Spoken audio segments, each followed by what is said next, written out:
아이야, 괜찮으냐? 많이 춥지? 이리 온.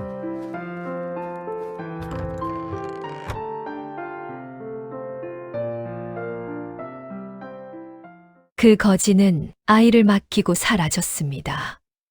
눈도 채 뜨지 못한 새벽이었습니다. 산등성이 위로 푸른 안개가 10개 깔리고 마당의 장작더미에는 밤새 내린 이슬이 차갑게 맺혀 있었습니다. 도유는 부엌 아궁이에 불을 지피려다 문 앞에서 이상한 기척을 들었습니다. 툭, 툭. 누군가 아주 조심스럽게 문설주를 두드리는 소리였습니다. 그 시간에 찾아올 사람이 없었습니다. 마을 사람들은 산길이 어두우면 좀처럼 오르지 않았고 짐승이라면 그런 식으로 문을 두드리지는 않았습니다. 도유는 잠시 숨을 죽였습니다.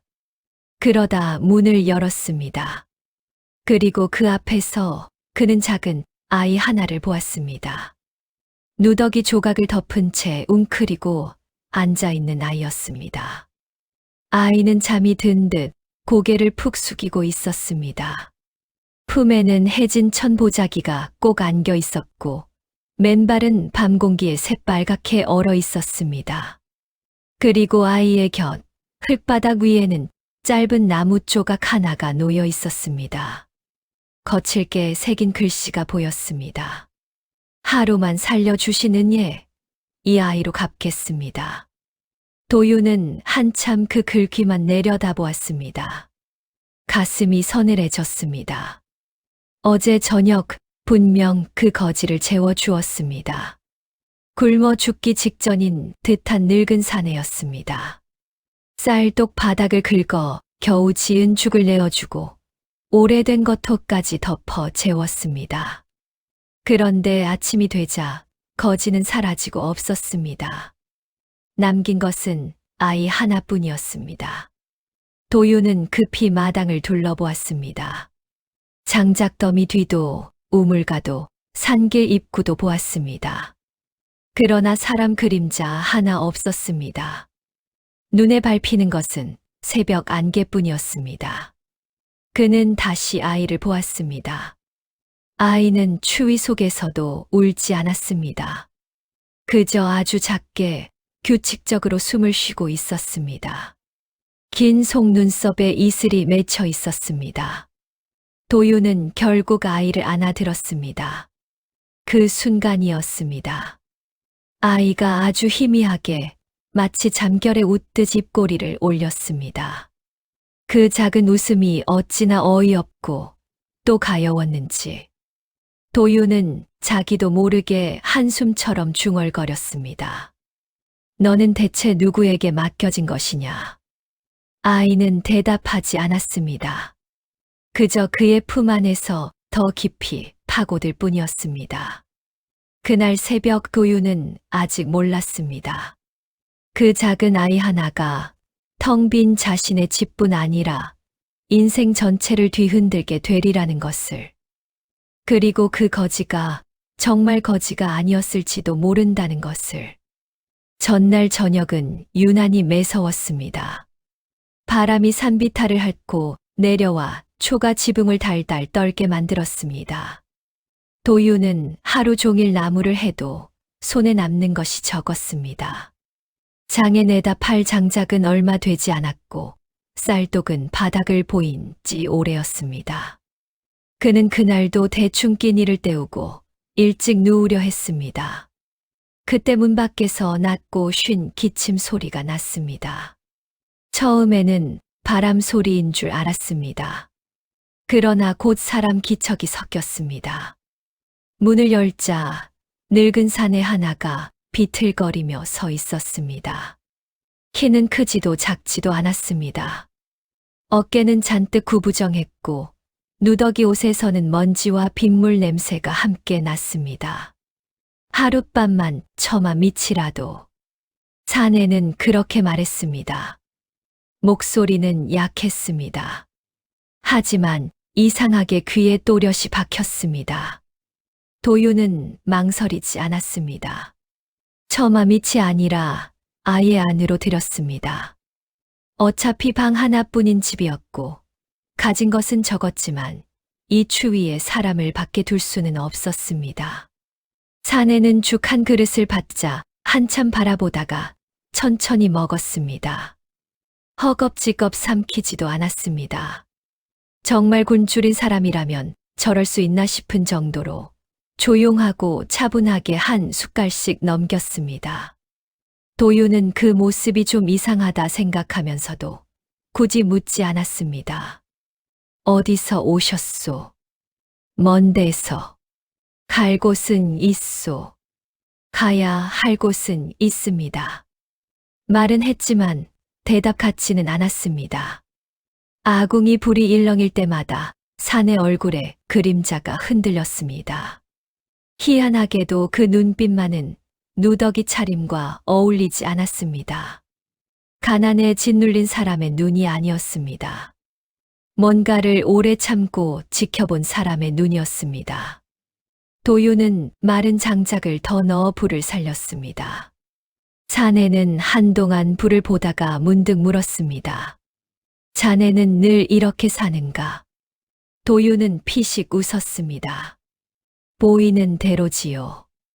산에서 나무하고 장에 내다 팔고 남는 걸로 연명하고. 원망은 없나? 원망한다고 밥이 생기진 않으니까. 사내는 그 말을 듣고 한참 입을 다물었습니다. 그리고 잠시 후 묘한 말을 했습니다. 굶은 사람이 또 굶은 사람을 도와주기는 쉽지 않네. 도유는 대수롭지 않게 답했습니다. 눈앞에서 쓰러질 사람인데 그냥 둘 수는 없잖소. 그 말에 사내는 아주 작게 웃었습니다. 처음 보는 웃음이었습니다. 늙고 지친 얼굴인데 웃는 순간만큼은 어쩐지 이상하게 밝아 보였습니다. 밤이 깊어갈 무렵 사내는 자꾸 밖을 내다보았습니다. 마치 누군가를 기다리는 듯 했습니다. 도윤이 이유를 묻자 사내는 고개만 저었습니다. 세상에는 맡기고 가야 하는 것도 있는 법이지. 그 말은 뜬금없었습니다. 도윤은 그저 늙어서 헛소리를 하나 싶었습니다. 그런데 지금 와 생각하면 그 사내는 이미 그때 결심하고 있었던 것인지도 몰랐습니다. 아이를 남기고 떠나는 일, 그리고 도윤의 삶을 시험하는 일. 도윤은 아이를 방 안으로 데려와 아랫목에 눕혔습니다. 잠시 후 아이가 눈을 떴습니다. 세상에, 그 눈이 어찌나 크고 맑던지 꼭 빗물로 씻어낸 검은 돌 같았습니다. 아이의 얼굴은 작고 희었습니다. 머리칼은 부드럽게 흐트러져 있었고 뺨은 추위에 연한 복숭아빛이 돌았습니다. 아이는 울지 않았습니다. 낯선 사내가 자신을 안아왔는데도 겁먹은 기색이 크지 않았습니다. 그저 가만히 도윤을 바라보았습니다. 도윤은 어색했습니다. 나무꾼이지 아이를 돌보아 본 적은 없었습니다. 그래서 괜히 헛기침을 하고는 물었습니다. 배고프냐? 아이는 대답 대신 천천히 고개를 끄덕였습니다. 도윤은 남은 죽을 데워 작은 사발에 담았습니다. 너무 뜨거울까 싶어 후후 불어 식혀주자 아이는 두 손으로 사발을 감싸 쥐었습니다. 손이 얼마나 작은지 사발이 더 커 보일 정도였습니다. 천천히 먹어라. 아이는 정말 천천히 먹었습니다. 흘리지도 않았고 욕심내지도 않았습니다. 꼭 오래도록 누가 그렇게 가르친 것처럼 말입니다. 다 먹은 뒤 아이는 사발을 품에 안고 도윤을 다시 보았습니다. 그러더니 아주 작은 목소리로 말했습니다. 고맙습니다. 그 한마디가 도윤의 마음을 이상하게 쳤습니다. 낯선 아이였습니다. 어제까지 존재도 몰랐던 아이였습니다. 그런데 이상하게 오래전부터 이 집에 있었던 것처럼 낯설지 않았습니다. 이름은 있느냐?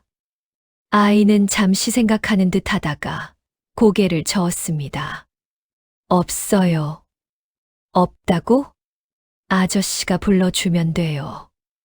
도윤은 그 말에 웃음을 터뜨릴 뻔했습니다. 허망해서 웃긴데 또 너무 어린 말이라 짠했습니다. 그는 아이의 얼굴을 가만히 보았습니다. 봄빛이 도는 아이 같았습니다. 춥고 험한 세상에 웬 봄이 이렇게 작게 웅크리고 왔나 싶었습니다. 그럼 새봄이라 하자. 새봄. 응. 새로 온 봄. 아이는 그 이름을 입안에서 굴려보았습니다. 새봄. 그리고 활짝 웃었습니다. 그 웃음은 참 이상했습니다. 낯선 아이가 이름 하나 얻었다고 웃는 것인데 마치 집 안 가득 햇빛이 드는 것 같았습니다. 그날부터 도윤은 아이를 새봄이라 불렀습니다. 새봄은 순했습니다. 말도 많지 않았습니다. 그냥 도윤 옆에 조용히 붙어 있는 것을 좋아했습니다. 그가 장작을 패면 옆에서 작은 나뭇가지를 모았고, 물을 기르면 두 손으로 바가지를 붙잡고 함께 옮기려 했습니다. 도윤은 처음엔 어색해하다가도 자꾸 웃게 되었습니다. 너는 힘도 없으면서 왜 맨날 거든다고 하느냐? 새봄은 해맑게 대답했습니다. 아저씨 혼자 하면 외로우니까. 그 말 하나에 도윤은 대꾸를 못했습니다. 정말 그랬습니다. 이 집은 오래도록 너무 조용했습니다. 발자국도 하나였고 웃음소리도 하나 없었습니다. 그런데 작은 아이가 들어오자 방 안 공기부터 달라졌습니다.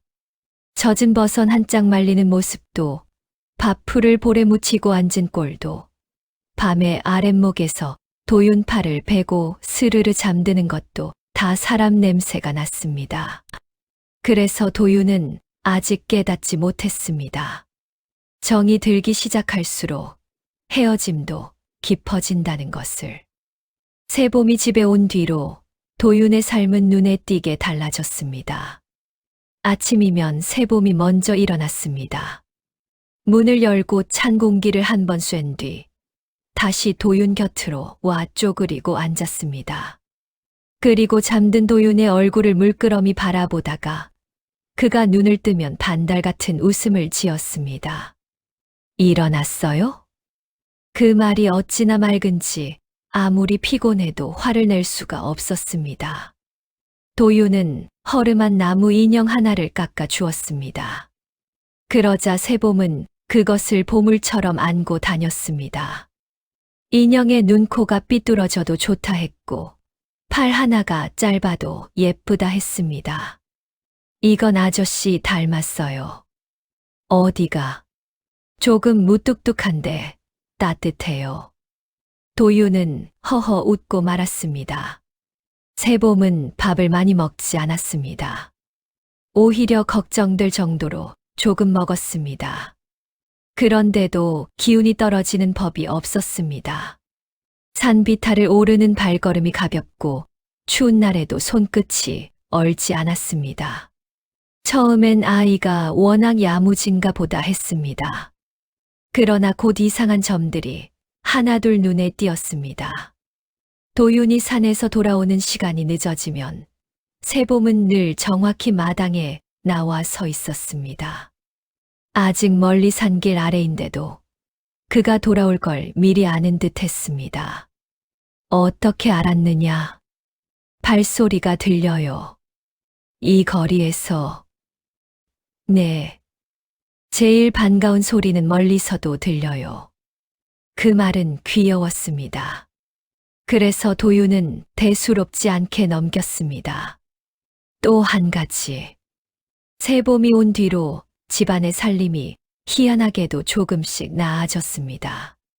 도윤이 산에서 나무를 하면 예전보다 좋은 목재를 자주 만났고 약초도 뜻밖의 자리에서 보였습니다.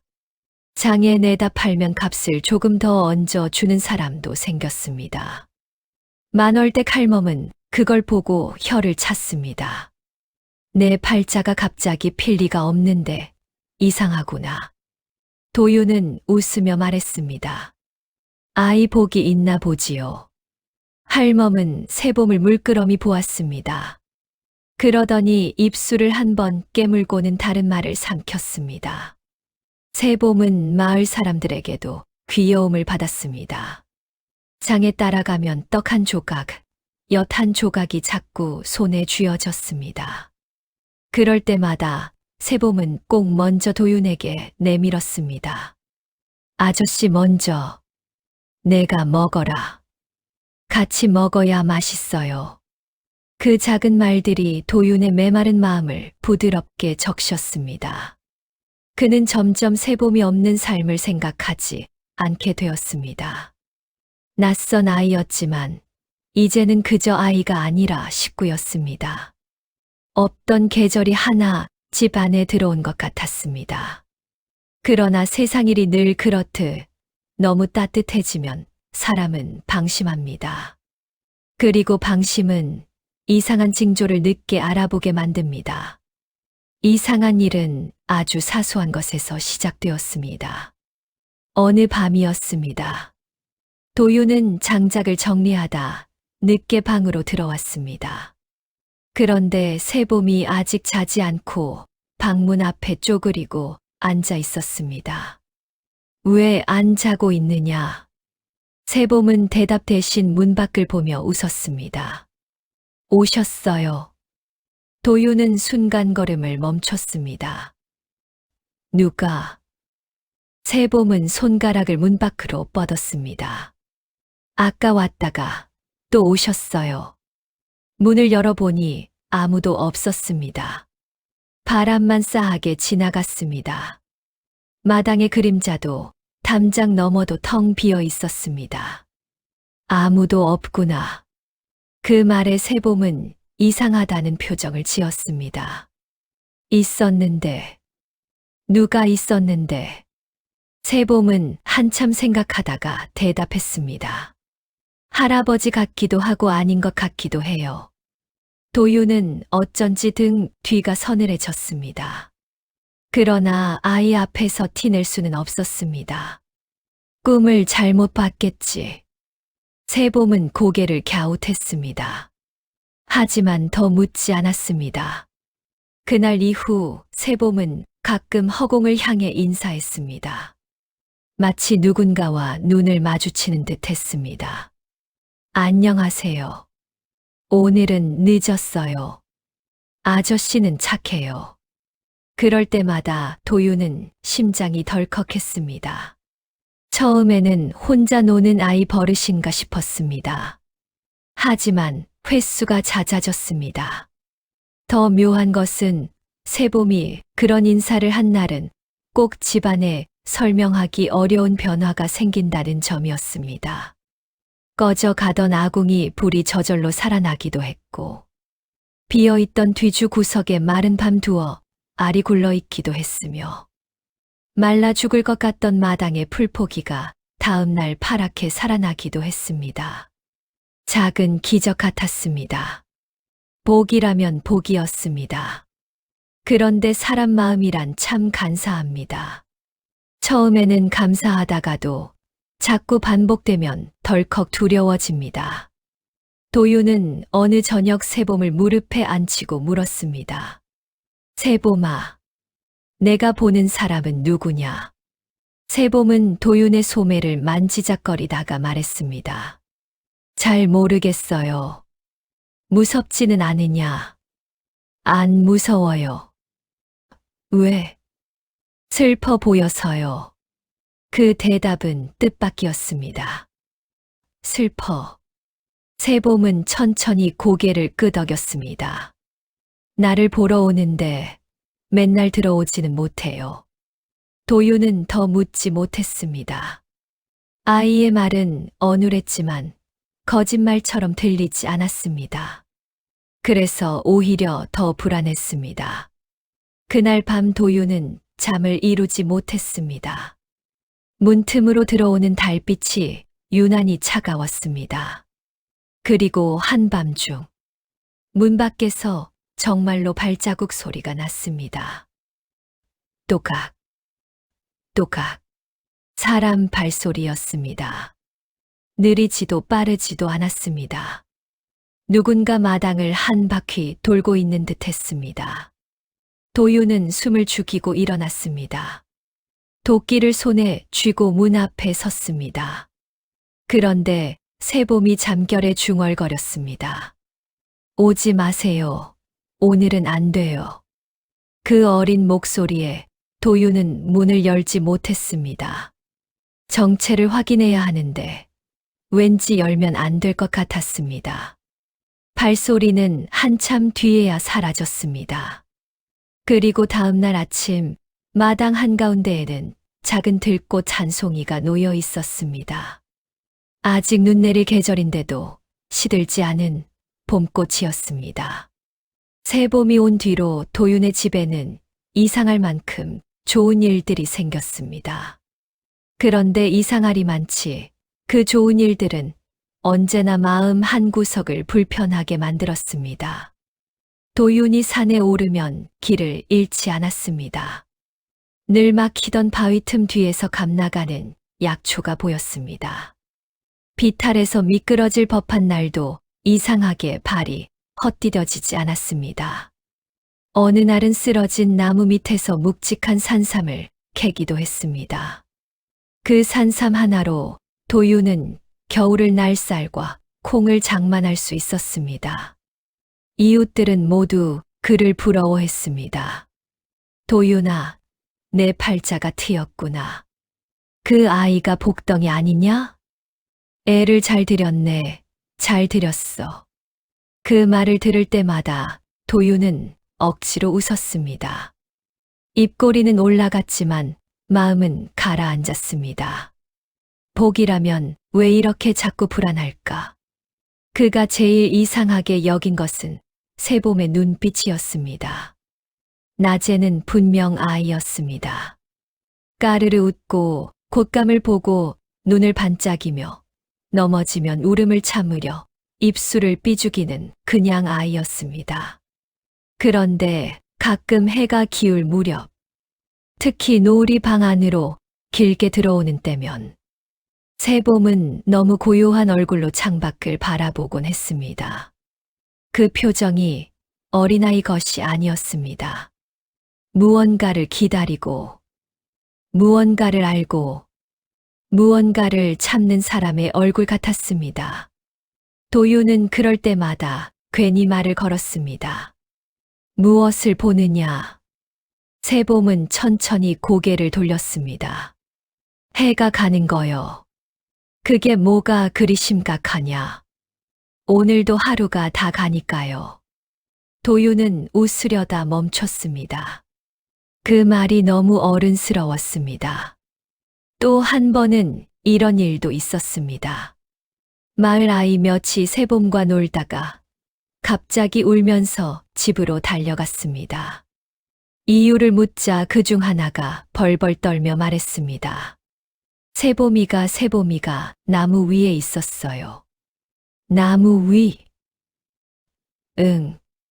엄청 높은데. 근데 눈 깜짝하니까 다시 밑에 있었어. 도유는 곧장 새봄을 불렀습니다. 정말이냐? 새봄은 억울한 얼굴을 했습니다. 아니에요. 난 그냥 꽃 봤어요.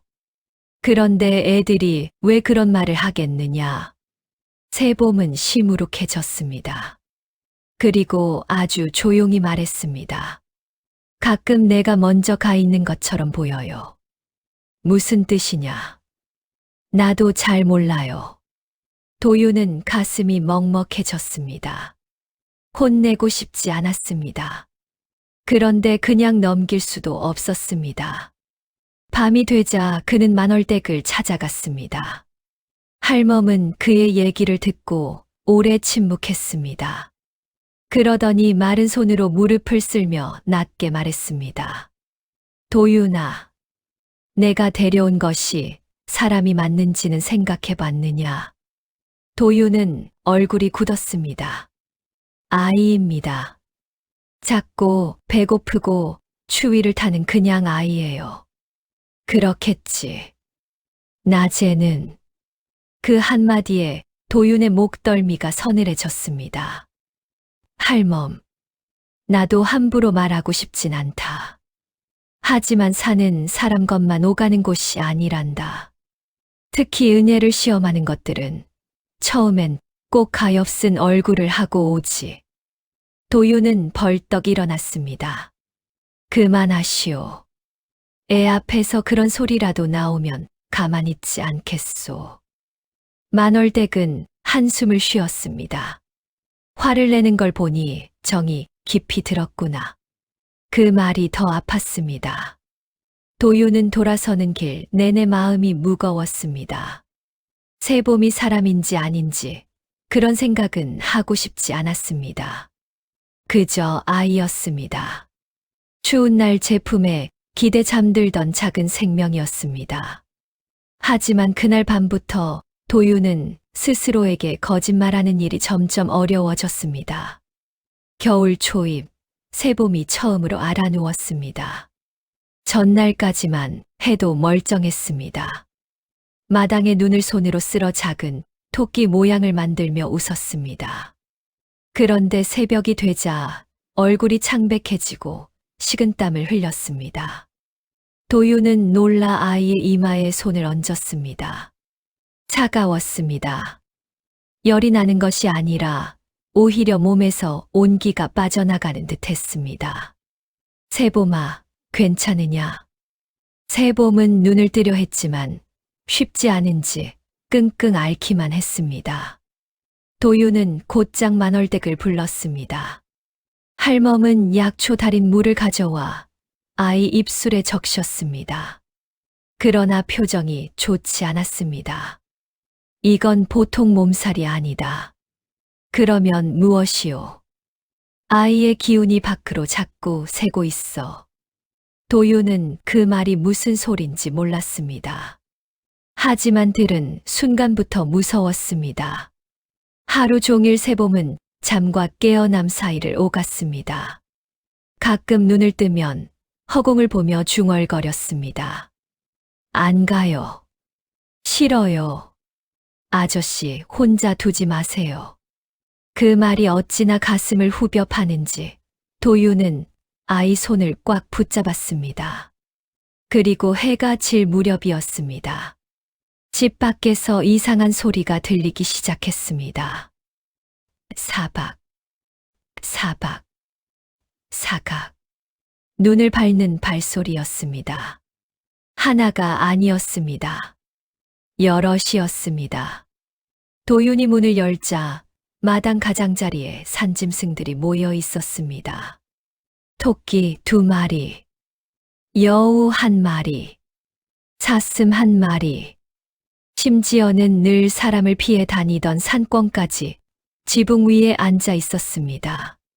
짐승들은 울지도 도망치지도 않았습니다. 그저 집을 향해 조용히 앉아 있었습니다. 마치 무언가를 기다리듯이. 도윤의 손에 힘이 풀렸습니다. 만월댁은 그 광경을 보고 입술을 깨물었습니다. 이건 평범한 아이가 아니다. 도윤은 떨리는 목소리로 물었습니다. 무슨 뜻이오? 산이 반응하고 있지 않느냐? 짐승들은 밤이 깊도록 떠나지 않았습니다. 그리고 자정이 가까워질 무렵 세봄의 숨소리가 갑자기 약해졌습니다. 도윤은 거의 울먹이며 아이를 품에 안았습니다. 세봄아, 눈 떠라. 나를 봐라. 그때 세봄이 힘겹게 눈을 떴습니다. 그리고 아주 미약한 목소리로 말했습니다. 문 열지 마세요. 무슨 소리냐? 밖에서 부르면 열지 마세요. 말이 끝나자 아이는 다시 정신을 잃었습니다. 도윤은 아이를 안은 채 밤새 문 앞을 지켰습니다. 한밤중이 지나자 누군가 정말 문 밖에서 그를 불렀습니다. 도윤. 너무나 또렷한 목소리였습니다. 낮고 부드럽고 어딘지 모르게 익숙했습니다. 도윤, 아이를 내보내라. 그는 숨을 멈췄습니다. 사람이었습니다. 그러나 사람이 아닐 수도 있는 목소리였습니다. 다시 가났습니다. 그 아이는 내 것이 아니다. 도윤은 이를 악물었습니다. 심장이 미친 듯 뛰었습니다. 도망치고 싶었습니다. 하지만 품 안에서 차갑게 식어가는 새봄을 느끼는 순간 이상하게 두려움이 분노로 바뀌었습니다. 누구든 상관없다. 도윤은 문을 향해 낮게 말했습니다. 아이가 아프다. 오늘은 못 내준다. 문 밖은 한참 조용했습니다. 그러다가 아주 희미한 웃음소리가 들렸습니다. 정이 깊구나. 그리고 발소리는 스르르 멀어졌습니다. 그 순간 새봄의 몸에 아주 약한 온기가 돌아오기 시작했습니다. 새봄은 사흘 만에 자리에서 일어났습니다. 마치 큰 병을 앓은 아이처럼 살짝 수척해졌지만 다시 웃기 시작했습니다. 도윤은 안도했지만 마음 한편의 먹구름은 더 짙어졌습니다. 그날 이후 그는 산에 가서도 마음이 놓이지 않았습니다. 혹시 집에 무슨 일이 생길까? 아이가 또 아프진 않을까? 자꾸 뒤를 돌아보게 되었습니다. 새봄은 그런 도윤을 눈치챘는지 더 밝게 굴었습니다. 억지로라도 웃는 것이 보였습니다. 아저씨, 나 괜찮아요. 그래도 무리하지 마라. 응. 문 밖에 혼자 나가지 말고. 응. 하지만 그 아이답게 순순히 대답하면서도 가끔 말 못할 비밀을 품은 듯한 얼굴을 했습니다. 어느 저녁 도윤은 장작을 다듬다 말고 멈칫했습니다. 방 안에서 노랫소리가 들렸기 때문입니다. 새봄의 목소리였습니다. 작고 맑은 목소리로 낮고 긴 가락을 흥얼거리고 있었습니다. 처음 듣는 곡이었습니다. 그런데 이상하게 낯설지 않았습니다. 마치 아주 오래전 꿈속에서라도 들은 듯한 선율이었습니다.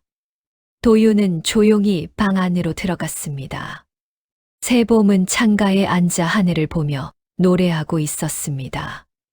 달빛이 아이의 옆 얼굴에 희게 내려앉아 있었습니다. 무슨 노래냐? 도윤이 묻자 새봄은 멈췄습니다.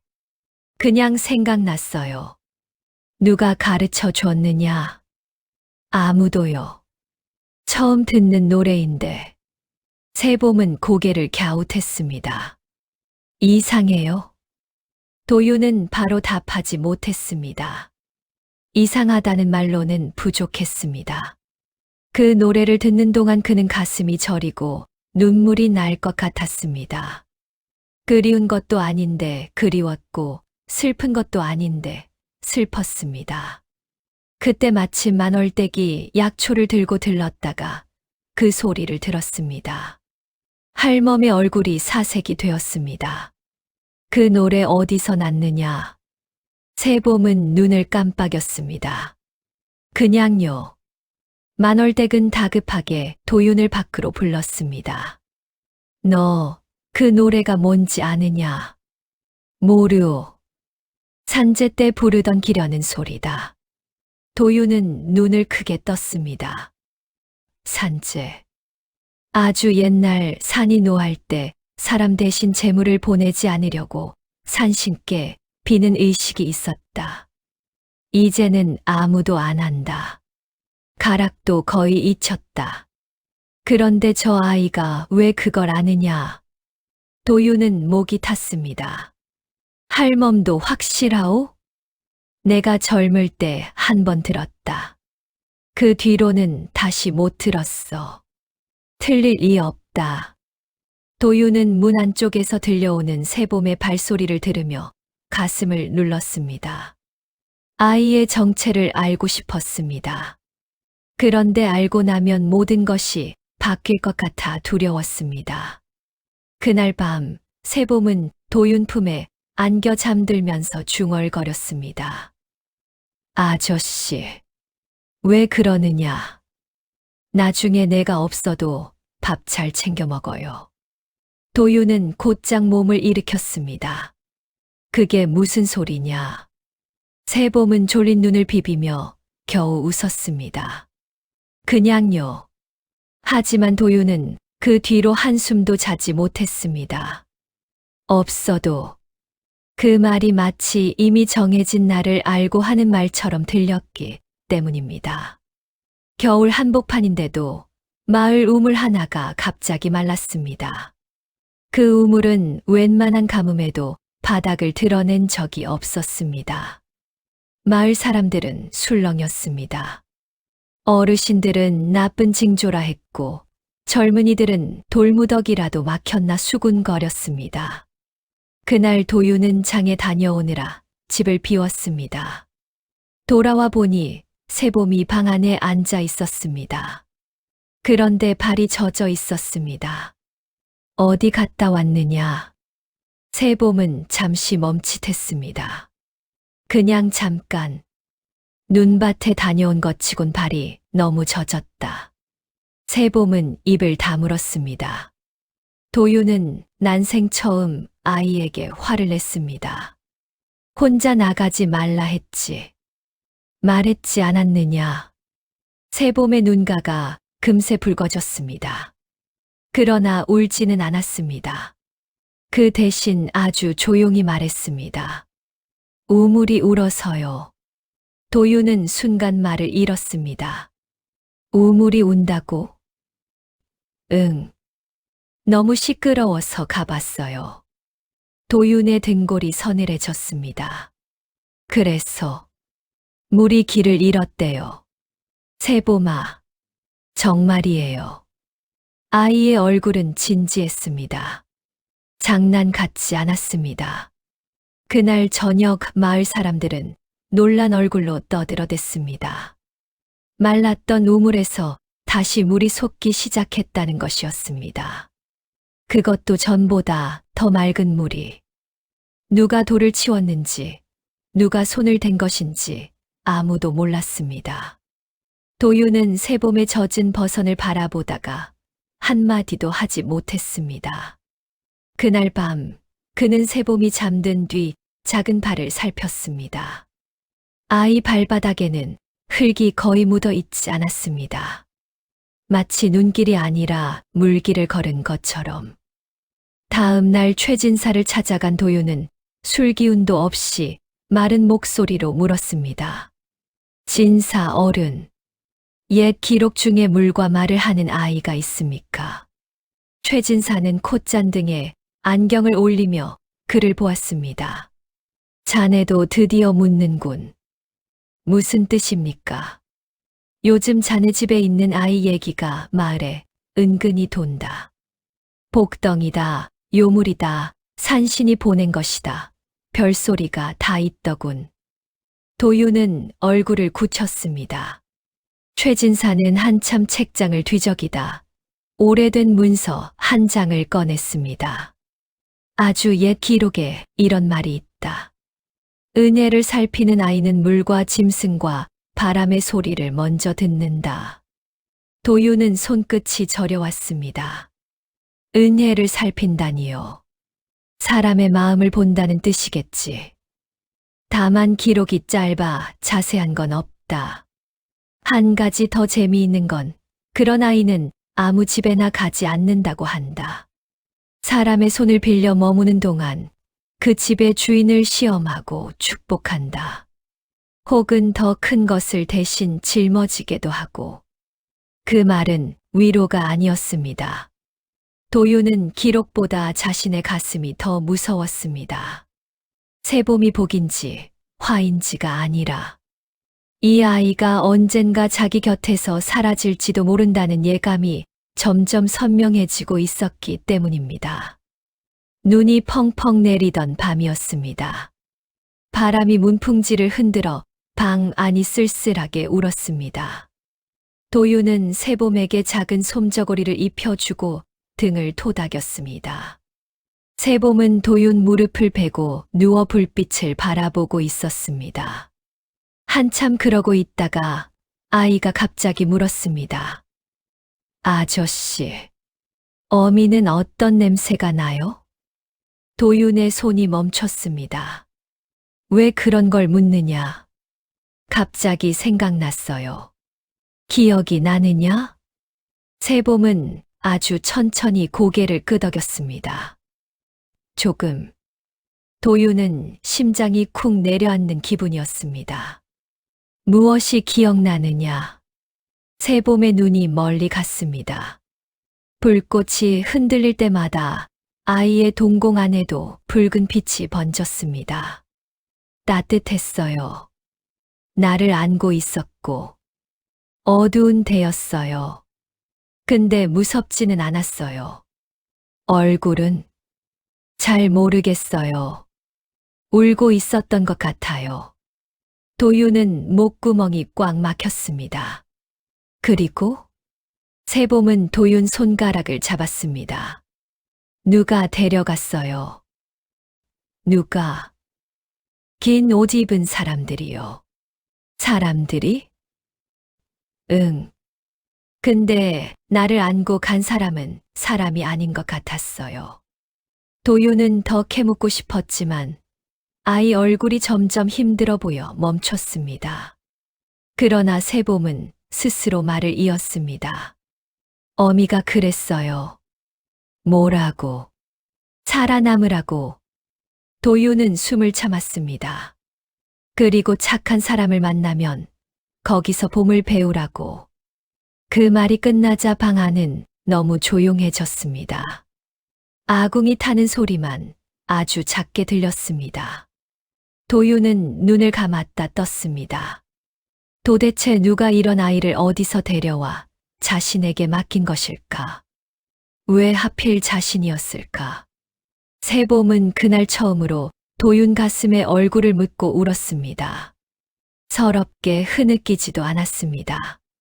그냥 소리 없이 뜨거운 눈물만 조금씩 흘렸습니다. 도윤은 그 작은 등을 오래 쓸어 주었습니다. 괜찮다. 그 말밖에 할 수 없었습니다. 이 집에 있는 동안은 아무 일도 없게 하마. 그 다짐이 얼마나 무력할지 그는 아직 다 알지 못했습니다. 세봄은 한참 뒤에 잠들었습니다. 도윤은 밤새 아이 곁을 떠나지 않았습니다. 그리고 새벽녘 세봄이 잠꼬대처럼 한마디를 남겼습니다. 아저씨는 시험에 들면 안 돼요. 도윤은 그 말에 등골이 얼어붙었습니다. 시험. 그 말이 이제 더는 우연처럼 들리지 않았습니다. 며칠 뒤 최진사가 직접 도윤의 집을 찾아왔습니다. 이유는 단순했습니다. 직접 봐야 알겠다는 것이었습니다. 도윤은 그 방문이 달갑지 않았습니다. 그러나 거절할 수도 없었습니다. 이미 마을에는 세봄에 대한 말이 떠돌고 있었고 그는 혼자 감당할 자신이 없었습니다. 최진사는 방 안에 들어서자마자 세봄을 보았습니다.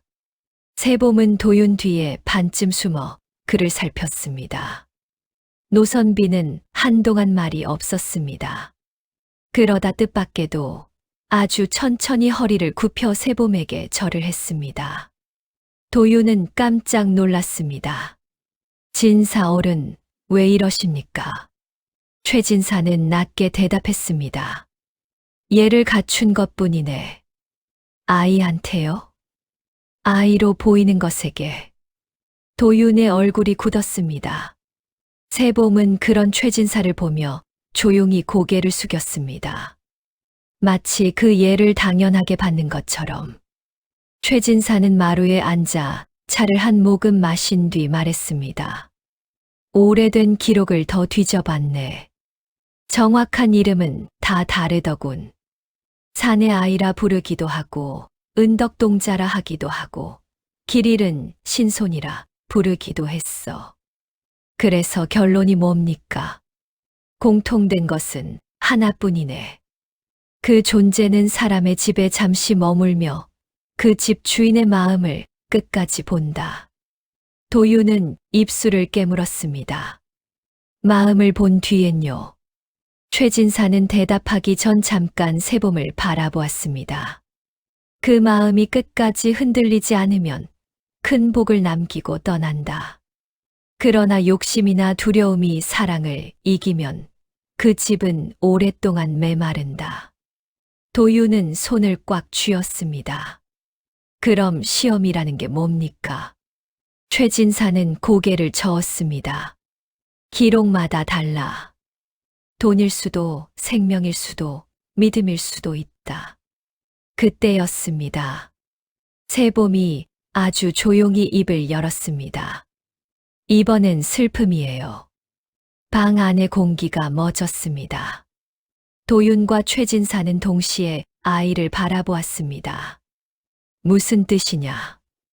도윤이 물었습니다. 세봄은 고개를 숙였습니다. 잘 모르겠는데 자꾸 그렇게 들려요. 최진사는 천천히 숨을 내쉬었습니다. 이미 시작되었군. 무엇이? 마지막 시험이. 도윤은 벌떡 일어났습니다. 그만하십시오. 애 앞에서 그런 무서운 말을 어찌 그렇게 쉽게 하십니까? 최진사는 흔들리지 않았습니다. 쉽지 않네. 나도 무섭네. 하지만 자네가 모르고 당하는 것보다 아는 편이 낫다. 세봄은 도윤 옷자락을 잡고 작게 말했습니다. 아저씨. 도윤은 아이를 바라보았습니다. 나 무서워요. 그 한마디에 그는 더 이상 누구에게도 화를 낼 수 없었습니다. 결국 도윤은 세봄을 꼭 안았습니다. 괜찮다. 무슨 시험인지 몰라도 내가 지키겠다. 그 말을 들은 최진사는 아주 슬픈 눈을 했습니다. 지킬 수 없는 것도 있다는 듯한 눈이었습니다. 처음에는 모두가 세봄을 귀여워했습니다. 작고 예쁘고 말 잘 듣는 아이니까요. 그런데 세봄이 온 뒤로 도윤의 집안 형편이 나아지고 이상한 복이 따라붙는다는 말이 퍼지자 분위기가 달라졌습니다. 마을 사람들 입에서 새로운 말이 돌기 시작했습니다. 그 아이를 양자로 들이면 집안이 피겠다더라. 아픈 노인 곁에 두면 병이 낫는데 가뭄 든 논에 데리고 가면 물길이 열린다더라. 처음에는 농담 같았습니다. 하지만 점점 농담이 아니게 되었습니다. 장터에서 어떤 상인이 은근히 말을 꺼냈습니다. 도윤이 자네 혼자 키우기 벅찰 텐데 우리 집에 보내면 후하게 보답하겠네. 도윤은 그 자리에서 얼굴이 싸늘해졌습니다. 아이를 물건처럼 말하지 마시오. 상인은 머쓱하게 웃었지만 눈빛은 달랐습니다. 욕심이 배어 있었습니다. 며칠 뒤에는 아이를 보겠다고 일부러 집 앞까지 오는 사람도 생겼습니다. 세봄은 낯선 시선이 쏠릴수록 더 조용해졌습니다. 도윤 뒤로 숨는 일이 많아졌습니다. 어느 날 마을에서 제법 재산 있는 최서방이 대놓고 말했습니다. 도윤아, 내가 그 애를 데리고 있어서 뭘 얼마나 더 해줄 수 있겠느냐. 우리 집으로 오면 옷도, 밥도, 잠자리도 다 좋을 텐데. 세봄은 그 말을 듣자마자 도윤 옷을 꽉 붙잡았습니다. 손이 떨릴 정도였습니다. 도윤은 차갑게 대답했습니다. 세봄은 안 갑니다. 애가 뭘 안다고. 내 욕심 아니냐? 그 말이 떨어지자 도윤의 눈빛이 변했습니다. 내 욕심 같아 보여도 상관없소. 다시는 이런 말 하지 마시오. 최서방은 씩 웃고 돌아섰지만 그 뒤로 더 노골적인 소문이 돌았습니다. 도윤이 복덩이 아이를 혼자 차지하려 한다는 둥. 아이 덕을 보면서도 정체를 감춘다는 둥. 만월댁은 이를 갈았습니다. 사람 욕심이란 참 빨라. 처음엔 귀엽다 하더니 이제는 복주머니처럼 보는구나. 도윤은 주먹을 쥐었습니다. 세봄은 그날 저녁 밥도 잘 먹지 못했습니다. 한참 뒤에 겨우 물었습니다. 아저씨, 나 때문에 힘들어요? 도윤은 놀라 고개를 들었습니다. 무슨 소리냐? 사람들이 자꾸 와서요. 도윤은 한숨을 삼켰습니다. 그리고 단호하게 말했습니다. 들어라. 내가 보기든 뭐든 상관없다. 나는 너를 데려다 맡긴 그 순간부터 그냥 아이로 봤다. 그러니 남이 뭐라 해도 신경 쓰지 마라. 세봄의 눈이 붉어졌습니다. 아이답게 울음을 꾹 참는 얼굴이었습니다. 정말, 정말이다. 세봄은 그제야 도윤 가슴에 기대었습니다. 그런데 그 순간 방 밖에서 누군가 문고리를 건드리는 소리가 났습니다. 철컥. 도윤은 즉시 일어섰습니다. 문을 열자 아무도 없었습니다. 다만 문지방 앞에 작은 금붙이 한 조각이 놓여 있었습니다. 그리고 옆에 글자 하나가 눈 위에 새겨져 있었습니다. 바꾸자. 도윤의 얼굴에서 핏기가 사라졌습니다. 누가 한 짓인지 알 수 없었습니다. 사람일 수도 있고 사람이 아닐 수도 있었습니다. 하지만 분명한 것은 하나였습니다. 세봄을 둘러싼 시험이 이제는 노골적으로 그를 흔들기 시작했다는 것이었습니다. 사람은 끝까지 착하기만 하기가 어렵습니다.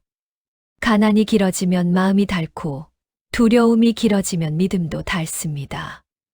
도윤도 사람이었습니다. 그날은 유난히 힘든 날이었습니다. 장에 내다 판 장작값을 절반밖에 받지 못했고 돌아오는 길에는 산비탈에서 발을 헛디뎌 무릎까지 다쳤습니다. 집에 오니 세봄은 혼자 마루에 앉아 있었습니다. 평소 같으면 달려와 옷자락을 잡았을 아이가 그날은 말없이 그를 보고만 있었습니다. 왜 그러느냐? 세봄은 작게 말했습니다. 아저씨, 오늘 화나 있어요. 도윤은 흠칫했습니다. 그렇게 티가 나느냐? 조금. 그는 피곤한 한숨을 쉬며 안으로 들어갔습니다. 그런데 아궁이 곁에 있어서는 안 될 것이 있었습니다. 쌀자루였습니다. 꽉 찬 쌀자루. 도윤은 눈을 의심했습니다. 분명 아침에 없었습니다. 누가 두고 갔다는 말도 듣지 못했습니다. 이게 뭐냐? 세봄은 가만히 쌀자루를 보았습니다. 몰라요. 누가 가져왔느냐? 모르겠어요. 도윤은 순간 머리가 아찔했습니다. 누가 봐도 좋은 일이었습니다. 하지만 이제 그는 선뜻 기뻐할 수 없었습니다. 세봄아, 숨기지 말고 말해라. 세봄의 얼굴이 하얘졌습니다. 정말 몰라요. 내가 부른 거 아니냐. 그 말이 떨어지자 방 안이 얼어붙었습니다. 세봄은 입술을 벌렸다가 닫았습니다. 눈동자가 금세 흔들렸습니다. 내가 불렀다고요? 도윤은 그 순간 스스로도 놀랐습니다. 자신이 지금 무슨 말을 했는지, 얼마나 잔인한 말을 했는지 뒤늦게 깨달았습니다. 하지만 한 번 나온 말은 주워 담을 수 없었습니다. 아니, 내 말은. 세봄은 천천히 뒤로 물러났습니다. 커다란 눈의 상처가 그대로 드러났습니다. 아저씨도 그렇게 생각해요? 도윤은 대답하지 못했습니다. 피곤함과 두려움과 혼란이 한꺼번에 몰려왔습니다. 그는 세봄을 붙잡고 아니라고 말해야 했습니다. 그런데 그 짧은 순간 망설였습니다. 바로 그 망설임이 아이의 얼굴을 더 하얗게 만들었습니다. 세봄은 아무 말 없이 방구석으로 가 앉았습니다. 그리고 처음으로 도윤에게 등을 돌렸습니다.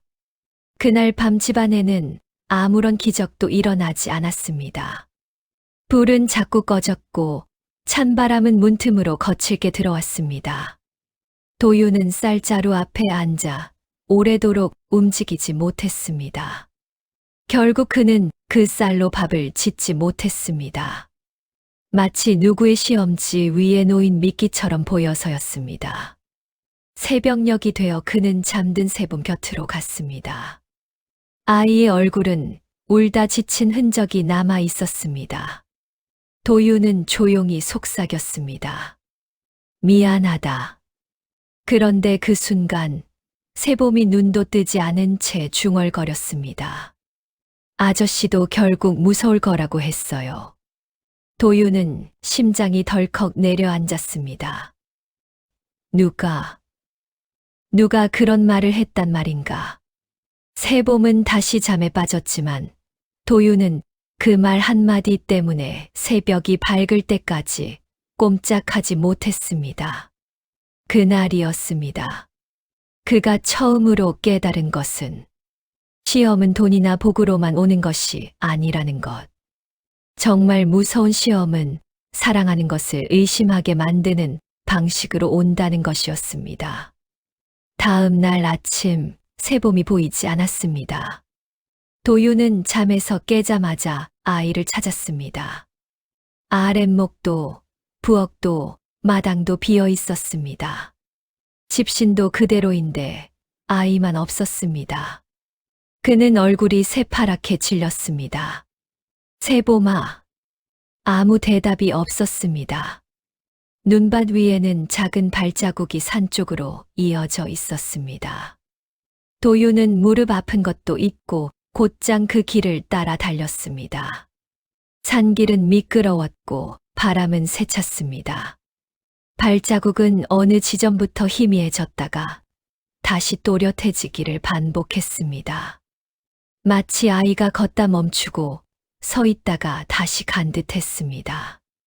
한참 올라가자 이상한 광경이 펼쳐졌습니다. 평소 아무도 찾지 않는 깊은 숲터에 눈이 둥글게 녹아 있었습니다. 한가운데 세봄이 서 있었습니다. 아이 주변으로 산짐승들이 원을 그리며 앉아 있었습니다. 여우, 사슴, 토끼, 새들까지. 세봄은 울고 있었습니다. 아니, 정확히는 울면서도 무언가를 말하고 있었습니다. 안 가요. 못 가요. 아직 아니에요. 도윤은 미친 듯 달려가 세봄을 끌어안았습니다. 세봄. 아이는 흠칫 놀라 뒤돌아보더니 곧장 도윤 목을 껴안았습니다. 몸이 얼음처럼 차가웠습니다. 왜 혼자 나왔느냐? 세봄은 흐느끼며 대답했습니다. 불렀어요. 누가? 그 할아버지요. 도윤은 숨이 막혔습니다. 그 거지. 처음 아이를 맡기고 사라진 그 사내를 말하는 것임을 직감했습니다. 어디 있느냐? 세봄은 숲 안쪽을 가리켰습니다. 그러나 그곳에는 아무도 없었습니다. 바람만 낙엽 없는 나뭇가지를 울리고 있었습니다. 뭐라고 하더냐? 세봄의 입술이 떨렸습니다.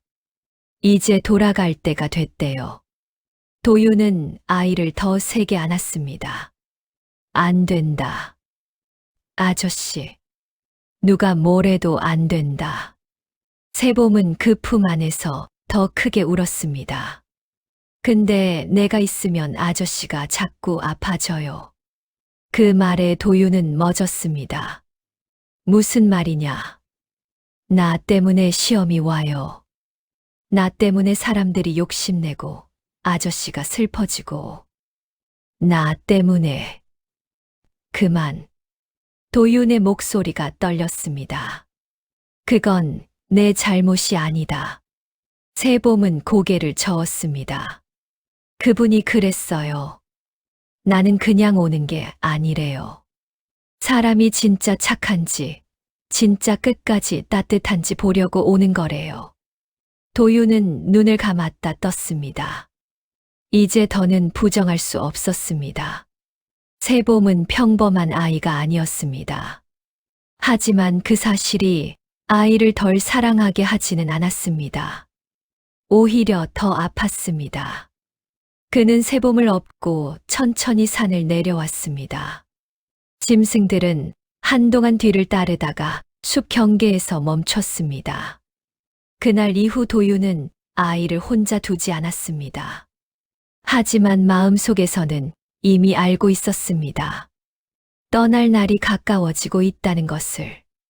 보름달이 유난히 큰 밤이었습니다. 하얀 달빛이 눈밭을 대낮처럼 비추고 있었습니다.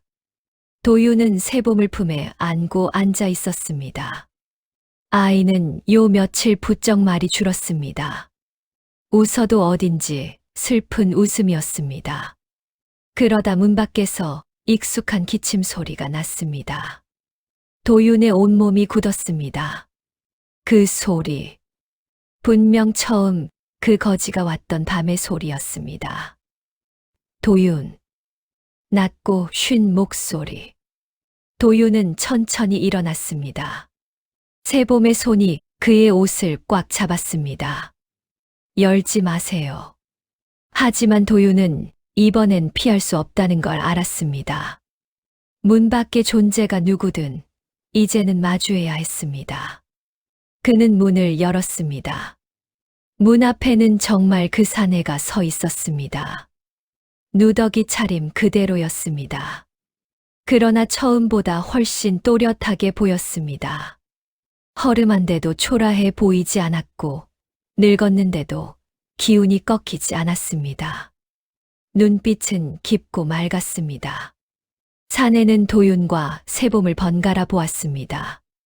정이 많이 들었구나. 도윤은 이를 악물었습니다. 당신 누구요? 사내는 곧바로 답하지 않았습니다. 먼저 묻지. 아이를 잘 돌보았느냐? 그 말에 도윤의 분노가 치밀었습니다. 잘 돌보았는지. 당신이 아이를 버리고 갔잖소. 정체도 사정도 이름도 말 안 하고. 그걸 지금 와서서. 사내가 조용히 말을 잘랐습니다. 버리고 간 것이 아니다. 맡기고 간 것이다. 무슨 차이가 있소? 사내는 세봄을 바라보았습니다. 아이의 눈에는 눈물이 고여 있었습니다. 크게 다르지. 버림은 끊는 일이고 맡김은 믿는 일이니까. 도윤은 주먹을 쥐었습니다. 믿음, 남의 삶에 아이 하나 던져놓고? 사내는 한숨 같은 미소를 지었습니다. 그래서 자네를 본 것이네. 나를. 굶고도 남을 먹이는 사람. 외롭고도 작은 손을 뿌리치지 않는 사람.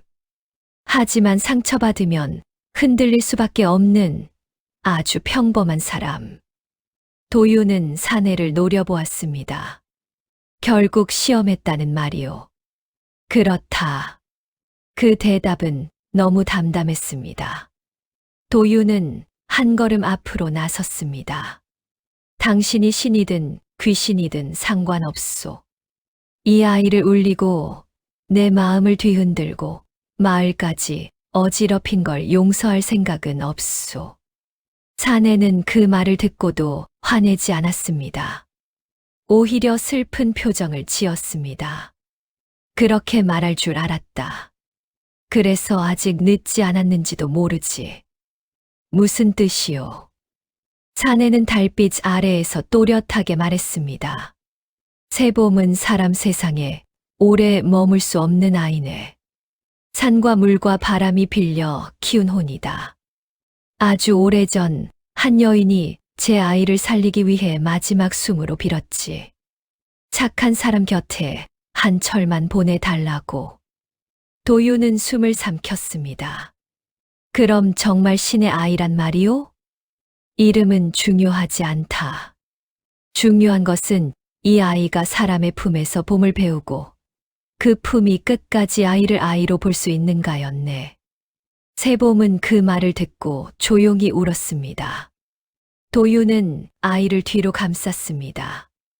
이제 와서 데려가겠다는 거요? 사내는 고개를 끄덕였습니다. 원래는 오늘 밤 데려가야 한다. 도윤의 목소리가 갈라졌습니다.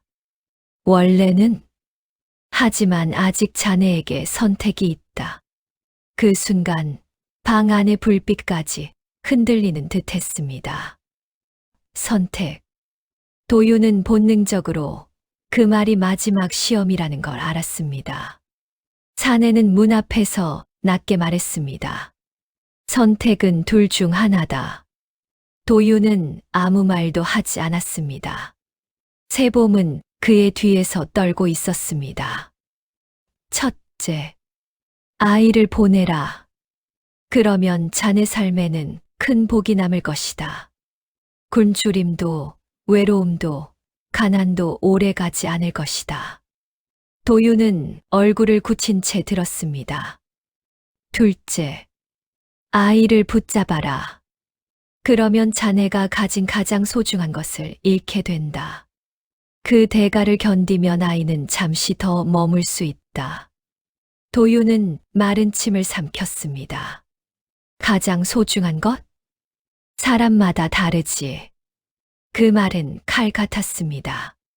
도윤은 순간 많은 것을 떠올렸습니다. 겨우 모은 집 한 채일까? 몸일까? 기억일까? 아니면 목숨일까? 그는 사내를 노려보며 물었습니다. 왜 이런 짓을 하는 거요? 착한 사람을 보면 복을 주면 되지. 왜 꼭 상처를 줘야 하오? 사내는 달빛 속에서 조용히 답했습니다. 복은 누구나 원한다. 그러나 상처가 와도 끝까지 사랑할 수 있는지는 드물다.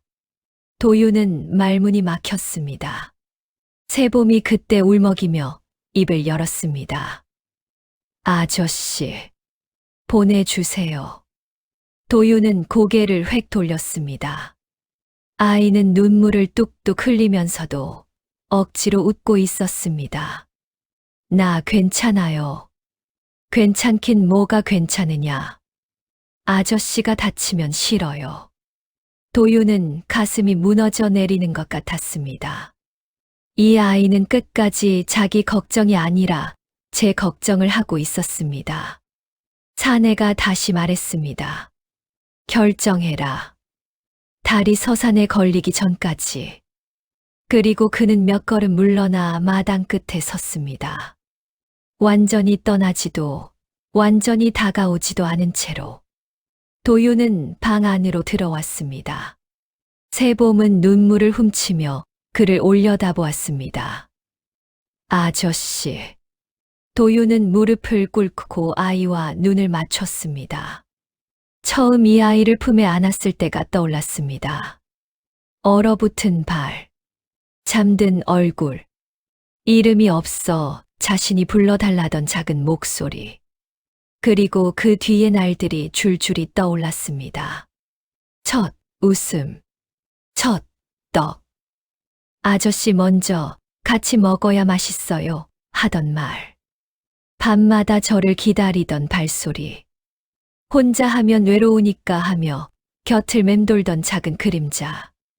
도윤은 그제야 알았습니다. 자신의 가장 소중한 것이 무엇인지. 집이 아니었습니다. 돈도 아니었습니다. 목숨조차 아니었습니다. 이제와 이룰 수 없는 것은 세봄과 함께한 시간들이 자신 안에 남긴 마음이었습니다. 이 아이를 보내고 복을 얻는다 해도 그 복으로는 다시 같은 봄을 살 수 없다는 걸 알았습니다. 도윤은 조용히 세봄의 눈물을 닦아 주었습니다. 나는 그 목소리가 떨렸습니다. 나는 내가 아이였으면 좋겠다. 복도 아니고 시험도 아니고 그냥 내게 온 아이였으면 좋겠다. 세봄은 숨을 멈춘 듯 그를 보았습니다. 그래서 보내기 싫다. 그 말이 떨어지는 순간 아이는 끝내 참던 울음을 터뜨렸습니다. 도윤도 함께 울고 싶었습니다. 그러나 먼저 일어서야 했습니다. 그는 다시 문 밖으로 나갔습니다. 그리고 달빛 아래 선 사내에게 말했습니다. 나는 아이를 붙잡겠소. 사내의 눈이 아주 천천히 감겼다 뜨였습니다. 대가를 치를 준비가 되었나? 도윤은 대답했습니다. 무엇이든. 그 순간 바람이 한 번 세차게 불었습니다. 그리고 도윤은 그 선택이 어떤 상처가 되어 돌아올지 전혀 알지 못한 채 마지막 시험의 문을 열어버렸습니다. 대가는 바로 오지 않았습니다. 오히려 며칠 동안은 고요했습니다. 거짓말처럼 모든 것이 평온했습니다. 새봄은 다시 웃었고 마을 사람들의 발길도 뜸해졌습니다. 만월댁은 찜찜하다는 얼굴로도 한편 안도했고 도윤은 어쩌면 일이 끝난 것 아닐까 헛된 기대를 품었습니다. 그러나 그런 평온은 오래가지 않았습니다. 어느 날 산에 오른 도윤은 이상한 안개를 만났습니다. 겨울 산에서는 보기 드문 너무 짙고 흰 안개였습니다. 손을 뻗어도 손끝이 보이지 않을 정도였습니다. 도윤은 방향 감각을 잃지 않으려 조심히 걸었습니다. 그런데 안개 속에서 익숙한 목소리가 들렸습니다. 도윤아, 어머니의 목소리였습니다. 이미 오래전에 세상을 떠난 어머니. 도윤은 몸이 얼어붙었습니다. 분명 아니어야 했습니다. 그런데 목소리는 너무나 생생했습니다. 도윤아, 이쪽이다. 어린 시절부터 귀에 밴 목소리였습니다. 그는 자기도 모르게 한 걸음, 또 한 걸음 그쪽으로 갔습니다. 그 순간 발밑이 허물어졌습니다. 쾅! 도윤은 비탈 아래로 굴렀습니다. 어깨와 팔, 옆구리에 날카로운 통증이 퍼졌습니다. 정신을 잃기 직전 그는 이상한 생각을 했습니다. 속았다. 눈을 뜬 것은 해 질 무렵이었습니다. 몸은 만신창이었고 왼팔이 제대로 움직이지 않았습니다. 그는 이를 악물고 겨우 집으로 돌아왔습니다. 문을 열자 새봄이 달려왔습니다. 아이의 얼굴은 눈물범벅이었습니다. 아저씨. 도윤은 아이를 안아주려 했지만 파리 말을 듣지 않았습니다. 그때 새봄이 멈칫했습니다. 파리. 만월댁도 뒤따라와 상처를 살폈습니다. 얼굴이 굳었습니다. 뼈가 크게 다쳤다. 당분간은 도끼도 못 든다. 나무꾼에게 팔은 생계였습니다. 그 팔이 망가졌다면 겨울을 나는 것도 어려워집니다. 만월댁은 입술을 깨물며 낮게 말했습니다. 이게 대가구나. 도윤은 대꾸하지 않았습니다. 아픈 건 아픈 것이었지만 이상하게도 그보다 더 큰 두려움이 있었습니다. 혹시 이것이 끝이 아니라 시작이면 어쩌나. 며칠 동안 그는 제대로 일어나지도 못했습니다. 새봄은 작은 몸으로 물을 떠오고 죽을 데우고 밤마다 그의 이마를 짚었습니다. 아이는 도윤보다 더 조용해졌습니다. 그러다 어느 밤 새봄이 그의 곁에서 울먹이며 말했습니다. 내가 가면 팔 나을지도 몰라요. 도윤은 눈을 떴습니다. 그런 소리 하지 마라. 정말일지도. 안 된다. 아저씨. 안 된다고 했다. 그 목소리가 너무 단호해서 새봄은 더 말하지 못했습니다. 다만 울음을 삼키며 그의 다친 팔을 두 손으로 감쌌습니다. 그 작은 손이 뜨거웠습니다. 아니, 뜨겁다기보다 밝았습니다. 마치 온기가 아니라 빛이 스미는 듯한 감각. 도윤은 그날 새벽 잠깐 통증이 사라지는 것을 느꼈습니다. 그러나 동시에 알았습니다. 세봄은 지금 자기 힘을 쓰고 있다는 것을. 그리고 그 힘을 쓸수록 더 빨리 떠날지 모른다는 것을. 상처 이후 도윤의 몸은 조금씩 회복됐지만 세봄은 반대로 점점 쇠약해졌습니다. 밥을 더 적게 먹었습니다. 웃어도 금방 지쳤습니다. 햇빛 아래 서 있으면 얼굴이 반쯤 비치는 것처럼 보일 때도 있었습니다. 처음엔 도윤이 눈이 피곤한가 했습니다. 그러나 만월댁도 같은 말을 했습니다. 아이 몸이 옅어지고 있다. 그 말은 너무 무서워서 도윤은 못 들은 척했습니다. 세봄은 예전처럼 그의 일을 거들지 못했습니다. 대신 마루 끝에 앉아 가만히 지켜보기만 했습니다. 그 눈빛이 너무 조용해 도윤은 자꾸 가슴이 미어졌습니다. 세봄아. 네. 왜 그런 얼굴을 하느냐? 세봄은 살짝 웃었습니다. 기억하려고요. 무엇을? 여기 냄새. 아궁이 소리. 아저씨 발소리. 도윤은 목이 꽉 막혔습니다. 너 어디 가는 사람처럼 말한다. 세봄은 대답하지 않았습니다. 그날 저녁 최진사가 다시 찾아왔습니다. 아이를 보더니 얼굴이 무거워졌습니다. 머물 수 있는 때가 다해 가는구나. 도윤은 노기를 띠며 물었습니다. 다른 방법은 없습니까? 최진사는 긴 한숨을 내쉬었습니다. 원래 그런 존재는 사람 품에 오래 머물지 못하네. 특히 자신을 붙잡기 위해 누군가가 큰 대가를 치르면 그 대가를 먹고 잠시 더 머물 뿐이지. 그럼 내 팔이 다친 게 그 시작이었겠지. 도윤은 손등 핏줄이 붉어질 만큼 주먹을 쥐었습니다. 그러면 내가 더 잃으면 되지 않습니까? 내 수명이라도, 집이라도 전부. 최진사는 단호히 고개를 저었습니다. 그래서 붙잡는 건 사랑이 아니라 집착이 된다. 그 말이 도윤을 찔렀습니다.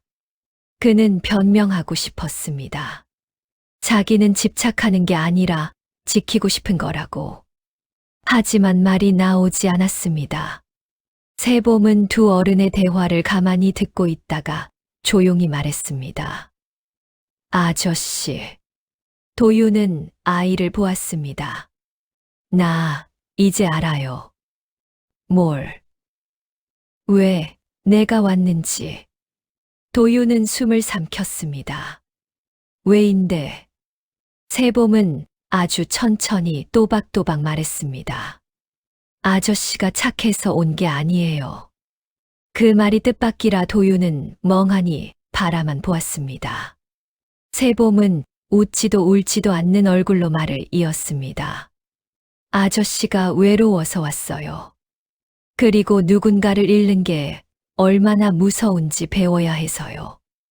나도요. 도윤은 더 이상 견딜 수 없어 아이를 끌어안았습니다. 그 작은 몸이 너무 가벼웠습니다. 처음 품에 안았을 때보다 더 가벼웠습니다. 그제야 그는 알았습니다. 이 아이는 복을 주러 온 것이 아니었습니다. 벌을 주러 온 것도 아니었습니다. 아무도 오래 품지 못한 어떤 슬픔을 잠시 사람의 정으로 데우러 온 것이었습니다. 그리고 그 과정에서 도윤 역시 사랑이 얼마나 따뜻하고 얼마나 잔인한지를 배워가고 있었습니다. 봄이 오기 전 마지막 눈이 내리던 밤이었습니다. 세봄은 유난히 말끔한 얼굴로 도윤 앞에 앉았습니다. 수척해졌는데도 이상하게 빛이 났습니다. 촛불보다 조용하고 달빛보다 맑은 얼굴이었습니다. 아저씨, 왜 그러느냐? 내 이름. 도윤은 미소를 지으려 했습니다. 세봄. 세봄은 고개를 끄덕였습니다. 그 이름 참 좋아요. 그럼. 근데 이제 돌려드릴래요. 도윤의 눈빛이 멎었습니다. 무슨 소리냐? 아저씨가 준 거잖아요. 내가 가져가기엔 너무 따뜻해요. 도윤은 고개를 저었습니다. 이름이 무슨 물건이냐? 돌려주긴 뭘 돌려줘. 세봄은 조용히 웃었습니다. 그러다 손을 내밀어 도윤 손등을 쓸었습니다. 나 처음 왔을 때 이름 없었잖아요. 그래서 준 거다. 응. 그래서 이제 알아요. 이름은 그냥 부르는 소리가 아니라 누가 나를 세상에 붙잡아 둔 마음이라는 걸. 도윤은 시선을 떨구었습니다. 눈물이 올라오려는 걸 간신히 눌렀습니다. 세봄은 아주 차분하게 말을 이었습니다. 근데 나 이제 가야 돼요. 아저씨 마음에 너무 오래 매달리면 안 돼요. 누가 그런 걸 정하느냐? 내가 알아요. 아직 아이면서 뭘 안다고. 도윤의 목소리가 끝내 갈라졌습니다. 세봄은 처음 만났던 그때처럼 아주 작은 목소리로 말했습니다. 고마워요. 그 말이 너무 처음 같고 너무 마지막 같아서 도윤은 결국 고개를 숙였습니다. 내가 더 잘해줄 수도 있었는데. 충분했어요. 화를 냈다. 미안해 했잖아요. 의심했다. 그래도 안 버렸잖아요. 도윤은 더는 말을 잊지 못했습니다. 세봄은 잠시 후 작은 보자기를 내밀었습니다. 처음 왔을 때 안고 있던 바로 그 해진 천 보자기였습니다. 이거 안에 내가 처음 올 때 있던 거예요. 도윤은 떨리는 손으로 보자기를 열었습니다. 안에는 말라붙은 들꽃 한 송이와 조그만 옥구슬 하나가 들어 있었습니다. 이건 뭐냐? 꽃은 그때 어미가 넣어준 거래요. 구슬은 그 할아버지가 준 거고. 왜 이제 주느냐? 이제 아저씨 거예요. 싫다. 도윤은 거의 아이처럼 말했습니다. 이런 거 받기 싫다. 너만 있으면 된다. 세봄은 눈물을 머금고 웃었습니다. 그래서 아저씨가 좋은 거예요. 그날 밤 세봄은 오랜만에 도윤 팔을 베고 잠들었습니다. 아주 어릴 때처럼. 도윤은 밤새 한숨도 자지 않았습니다. 달이 지고 새벽이 올 때까지 아이 머리카락을 조용히 쓸어 내리기만 했습니다. 그리고 해 뜨기 직전 세봄은 눈을 뜨고 마지막으로 말했습니다. 아저씨, 봄이 오면 울지 말고 문 열어둬요. 새벽빛이 문풍지 너머로 아주 옅게 스며들기 시작했습니다. 도윤은 이상하게도 그 순간이 오고 있다는 걸 알았습니다. 막을 수 없다는 것도 알았습니다. 세봄은 그의 품 안에서 조용히 일어났습니다. 얼굴에는 두려움보다 평온이 더 많았습니다. 가야 해요. 도윤은 고개를 저었습니다. 그러나 붙잡지 못했습니다. 이제 붙잡는 것이 이 아이를 더 아프게 할 뿐이라는 걸 너무 늦게 배웠습니다. 문 밖에는 그 사내가 서 있었습니다. 처음과 같은 누더기 차림. 하지만 이번에는 더 이상 거지로 보이지 않았습니다. 사내 새벽처럼 낡았으나 두려운 존재로 보였습니다. 세봄은 도윤 손을 꼭 잡았습니다. 아저씨. 도윤은 겨우 대답했습니다. 응. 나 봄 배웠어요. 그 말에 눈물이 쏟아질 뻔했습니다. 그래서 이제 안 추워요. 도윤은 아이를 힘껏 안았습니다. 너무 세게 안으면 부서질 것 같아. 또 너무 약하게 안으면 금방 사라질 것 같아 손끝이 떨렸습니다. 세봄아, 네. 다음 생이 있으면 말이 더 이어지지 않았습니다. 세봄이 먼저 웃으며 말을 받았습니다. 또 이름 지어주세요. 도유는 끝내 고개를 숙였습니다. 세봄은 천천히 그의 품에서 빠져나왔습니다. 그리고 문 밖으로 한 걸음 나갔습니다. 그 순간 아이의 발끝에서부터 희미한 빛이 번졌습니다. 눈 위에 햇살이 내리듯 부드러운 빛이었습니다. 무섭지 않았습니다. 오히려 너무 따뜻해서 더 아팠습니다. 세봄은 뒤돌아 마지막으로 손을 흔들었습니다. 아저씨, 혼자 하면 외로우니까. 도유는 눈물 속에서도 그 뒤를 이었습니다. 같이 먹어야 맛있어요. 세봄은 환하게 웃었습니다. 아주 처음 이름을 받았던 날처럼. 그리고 해가 산마루 위로 떠오르는 순간 아이의 몸은 눈부신 봄빛처럼 바람에 풀어져 사라졌습니다. 아무 소리도 나지 않았습니다. 그저 작은 꽃이 몇 장 같은 빛만 허공에 흩어졌습니다. 도유는 그 자리에 무릎을 꿇었습니다. 울음도 바로 나오지 않았습니다. 가슴이 너무 비어버려서 숨 쉬는 것조차 어렵게 느껴졌습니다. 그런데 이상한 일이 일어났습니다.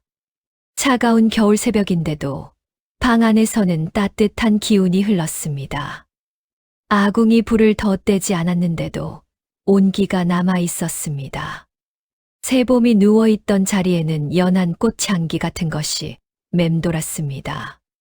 사내는 그 모습을 가만히 보다가 말했습니다. 아이를 아이로 본 사람만이 남기는 온기다.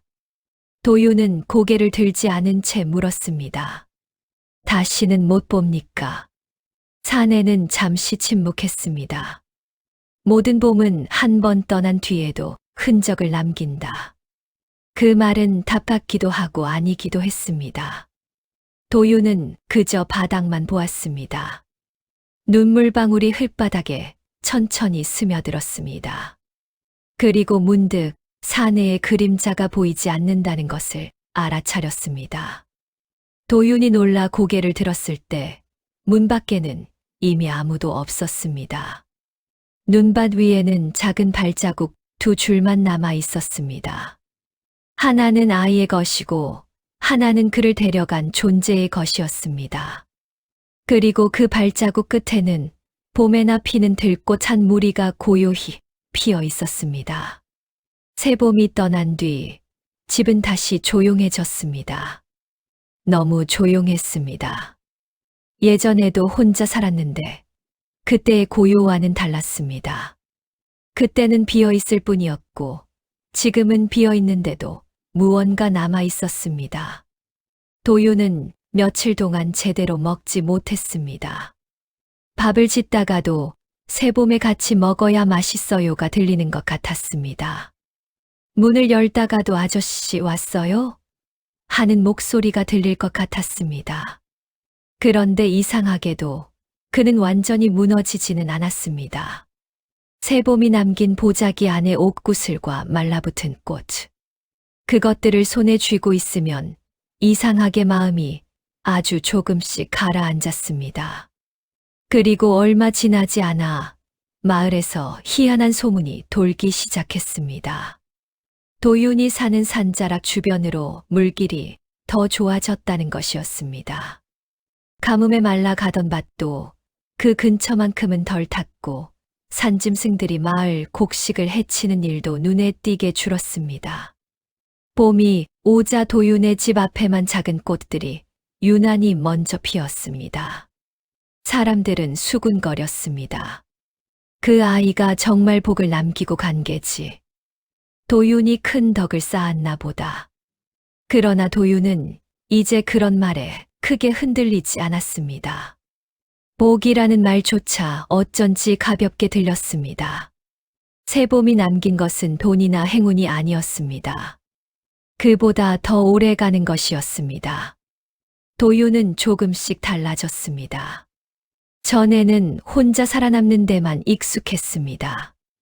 누군가를 잃으면 더 외로워질까봐 아예 깊이 마음 주는 일을 피하며 살았는지도 몰랐습니다. 그런데 새봄을 겪은 뒤로는 달라졌습니다.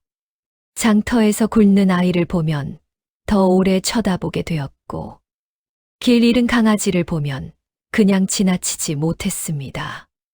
예전에도 착했지만 이제는 그 착함에 두려움을 견디는 힘이 생겼습니다. 만월댁은 어느 날 그런 도윤을 보며 말했습니다.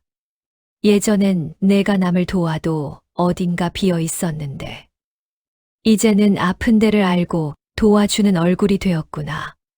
도윤은 대답 대신 희미하게 웃었습니다. 최진사도 비슷한 말을 했습니다. 자네가 시험을 이긴 건 아이를 붙잡아서가 아니네. 그럼 무엇입니까? 떠나보낸 뒤에도 미워하지 않은 거지. 도윤은 그 말을 오래 곱씹었습니다. 정말 그랬습니다. 그 아이를 데려온 존재를 완전히 이해할 수는 없었습니다. 억울함도 있었습니다. 왜 하필 자신이 이런 이별을 겪어야 했는지 원망도 있었습니다. 그런데도 끝내 미워할 수는 없었습니다. 새봄이 자기 삶에 와서 남긴 것이 너무 분명했기 때문입니다. 봄을 배우게 한 아이. 도윤은 그 말의 뜻을 이제야 조금 알 것 같았습니다. 시간은 흘렀습니다. 한 해가 지나고 또 한 해가 지났습니다. 도윤의 팔은 완전히 예전 같지는 않았지만 다시 도끼를 들 수 있을 만큼은 회복되었습니다. 그는 여전히 나무를 했고 여전히 큰 부자는 아니었습니다. 하지만 굶어 죽을 만큼 궁핍하지도 않았습니다. 무엇보다 그의 집은 예전처럼 주둔 집이 아니었습니다. 항상 어딘가 살아있는 집 같았습니다. 신기한 일은 해마다 첫 봄비가 오는 날이면 일어났습니다.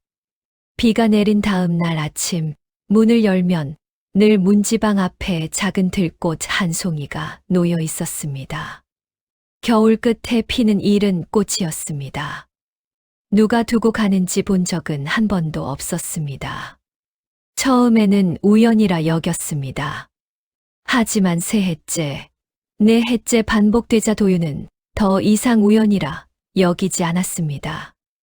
그는 꽃을 주워 작은 사발에 담아 두었습니다. 그러면 집안 공기가 유난히 따뜻해졌습니다. 어느 해봄비 내린 날, 마을 아이 하나가 길을 잃고 산길에서 울고 있었습니다. 도윤은 아이를 업어 집으로 데려와 밥을 먹이고 재웠습니다. 그날 밤 아이는 도윤 품에 기대 잠들면서 말했습니다. 아저씨 집은 이상하게 안 무서워요. 도윤은 한참 아이 얼굴을 보다가 조용히 웃었습니다. 예전에 여기 겁이 많은데도 아주 용감한 아이가 한철 살다 갔거든. 그 아이는 무슨 뜻인지 몰라 눈만 깜빡였습니다. 도윤은 더 설명하지 않았습니다. 설명해도 다 전할 수 없는 이야기였으니까요. 그날 밤 비 그친 마당에서 아주 잠깐 익숙한 웃음소리가 들린 것 같았습니다. 도윤은 문을 열어보았습니다. 아무도 없었습니다. 다만 비에 젖은 흙냄새 사이로 오래전 맡았던 그 꽃향기가 아주 옅게 스쳐갔습니다. 도윤은 하늘을 올려다보았습니다. 달은 보이지 않았고 구름 사이로 어린 봄빛만 흐르고 있었습니다. 그는 조용히, 아주 조용히 말했습니다. 새봄아. 바람이 나뭇가지를 흔들었습니다. 꼭 대답처럼. 도윤은 더는 울지 않았습니다. 그리움은 여전했지만 그것이 이제는 절망이 아니라 살아있는 온기라는 걸 알았기 때문입니다. 세상에는 붙잡을 수 없는 인연이 있습니다. 그러나 짧다고 해서 헛된 것은 아닙니다. 한철 머문 봄도 그 집의 계절을 완전히 바꾸어 놓을 수 있으니까요. 그리고 어떤 아이들은 정말 아이의 얼굴로 와서 사람의 마음을 구해놓고 떠납니다. 도윤은 문을 닫지 않았습니다. 새봄이 마지막으로 말했으니까요. 봄이 오면 울지 말고 문 열어두라고. 그래서 그는 해마다 첫 봄비가 내리는 밤이면 문을 반쯤 열어둡니다. 혹시라도 작은 발소리가 들릴까봐. 혹시라도 아저씨 왔어요? 하는 목소리가 다시 올까봐. 오지는 않습니다. 하지만 이상하게도 그 문틈으로는 늘 따뜻한 바람이 들어옵니다. 아마 그것이면 된 것인지도 모릅니다. 한 번 이름을 불러주고 한 번 진심으로 품어준 인연은 사라져도 완전히 떠나는 법이 없으니까요. 그 거지는 아이를 맡기고 사라졌습니다. 하지만 도윤의 삶에 남은 것은 버려진 짐이 아니었습니다. 한 철의 기적이었습니다. 짧아서 더 선명한 정이었고, 떠나서 더 오래 남는 봄이었습니다. 그리고 사람의 착함이란 아무 상처 없이 지켜지는 마음이 아니라 상처를 알고도 끝내 문을 닫지 않는 마음이라는 것을 도윤은 그 아이에게 배웠습니다. 그것이 이 이야기의 끝입니다. 그리고 어쩌면 어느 봄의 시작이기도 합니다.